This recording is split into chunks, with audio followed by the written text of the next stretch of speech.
सिंध तरक्की पसंद पार्टी के सरबराह डॉक्टर कादिर मक्सी की नेशनल प्रेस क्लब में मीडिया से बातचीत करते हुए कहा कि इलेक्शन मुलतवी करने की अफवाहें चल रही हैं, लेकिन हम चाहते हैं इलेक्शन अपने मुकर्ररा वक्त पर हो।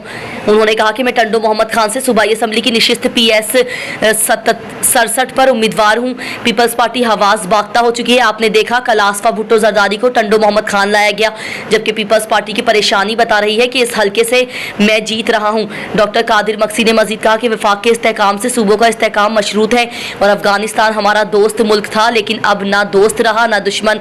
उन्होंने मजीद कहा कि ईरान भी हमारा मुस्लिम मुल्क दोस्त था, लेकिन अब उनसे भी टेंशन शुरू गई है। जबकि ईरान के हमले पर पाकिस्तान ने जिम्मेदाराना तौर पर जवाब दिया, किसी आम आदमी को नुकसान नहीं पहुंचाया और पाकिस्तान ने अपने जवाबी अमल से जो टारगेट हासिल करना था वो कर लिया।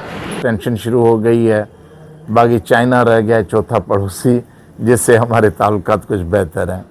तो पाकिस्तान ने, ईरान ने, मैं बिल्कुल दोनों ममालिक को ये दूंगा क्रेडिट कि दोनों ने बहुत ज़िम्मेवाराना किरदार अदा किया है। पाकिस्तान के ऊपर अटैक हुआ, उन्होंने जवाबी तौर दिया, तो उसमें किसी आम इंसानों की जानें वगैरह ज़ाया नहीं हुई हैं, जो उनको टारगेट थे वो हासिल हो गए।